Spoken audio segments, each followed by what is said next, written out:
Darian Steely Franklin Wally Thank you for your support.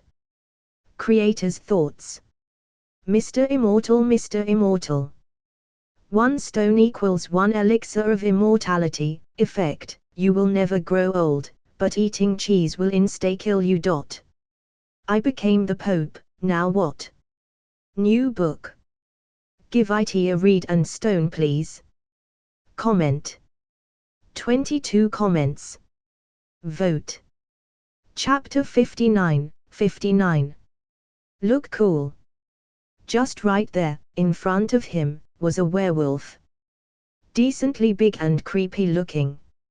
Its growling was causing vibrations in the air which could be felt by Magnus. I should have gone to sleep. He cursed himself. His wand was still making light. But, he did know by now that this werewolf was actually Remus, so, he didn't want to hurt him too much. Wasn't it silver they feared?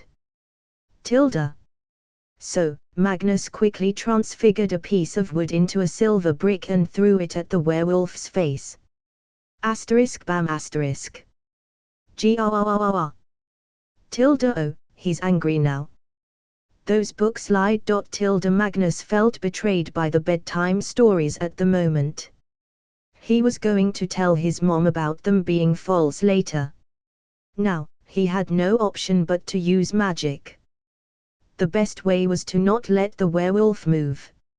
So, he decided to use the full-body binding curse.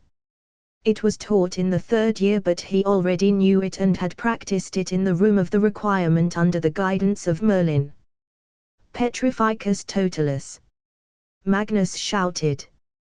The reason why he still shouted was that just like any other normal student, shouting lets you focus more on the spell. This way, it resulted in a powerful effect. As a wizard grows up, their focus gets better and they don't need to shout, some don't even need to speak.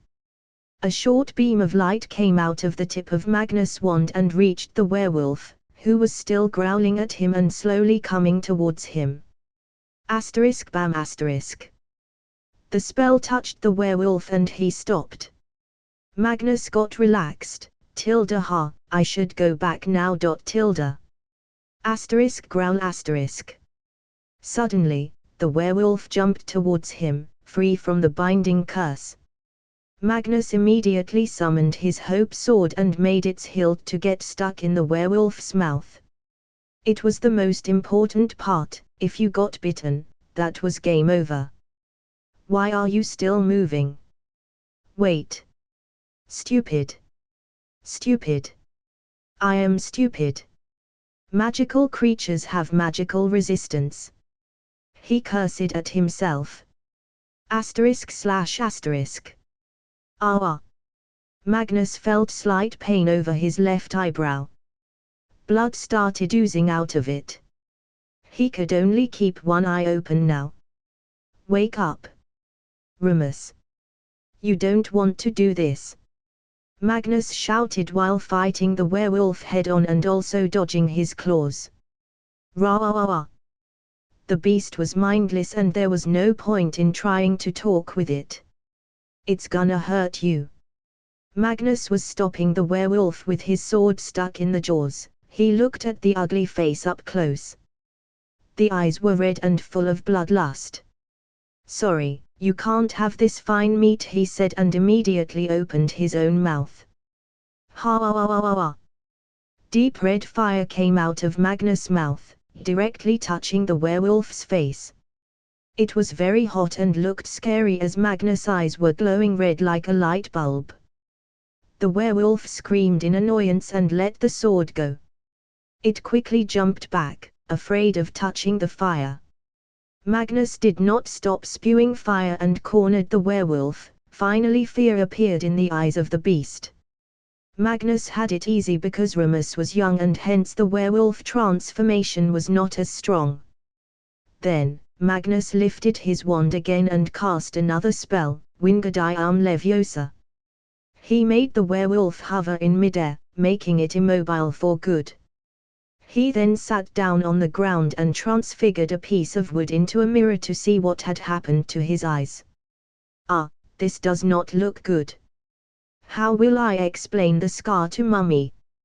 he wondered, a bit scared now. Then, he turned to look at the werewolf that was still trying to move. It would soon lose its strength and calm down. Magnus felt bad for Remus. It was a night of revelations for him. Who could have thought the intelligent boy from Gryffindor was a werewolf? Tilda truly a cursed life. Is he inherently a werewolf or did something happen? Tilda he wondered. Magnus stayed there, keeping Remus in midair.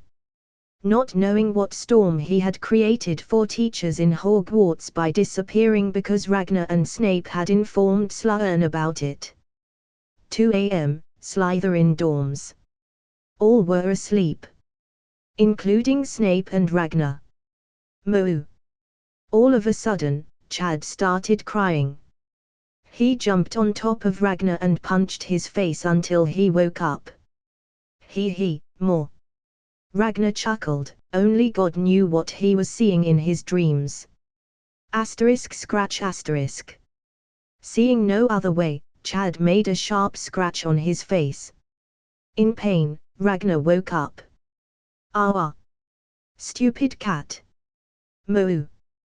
Chad waved his paws dramatically and pointed towards Magnus' bed. Seeing how strangely he was acting, Ragnar entertained. He turned to the bed and saw nobody on it. Where is he? Did he go to the washroom? He wondered and looked at the clock. It was 2 a.m. Then he checked closely and saw no wrinkles on the bed. Didn't he go to meet Dumbledore? Why would he stay there? Oh why? Sev, wake up! He called out. Snape was a light sleeper and immediately woke up to his call.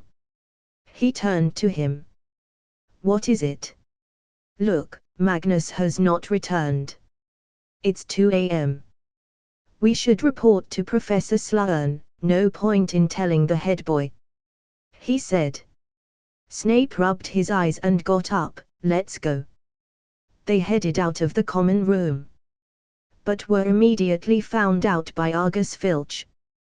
He spontaneously started cursing them and complaining. Calm down, Filch. We are going to Professor Slughorn. Magnus has not returned to the common room, last he went to meet Professor Dumbledore. Ragnar immediately controlled the whining man. Impossible, I was here all along, no one can run out of here, Filch said. Snape rolled his eyes, he did not come here in the first place. You can come with us if you want. So, they went to the teacher's chambers and woke Slughorn up. He was in his night suit. Professor, Magnus did not come to the dorms tonight. He's still missing. Slughorn's eyes shot open as soon as he heard that. Any other missing kid would not have made him so uneasy, but Magnus was a different case, so many people were after him. Where was he the last time you saw him? He said he's going to meet Professor Dumbledore, Ragnar revealed.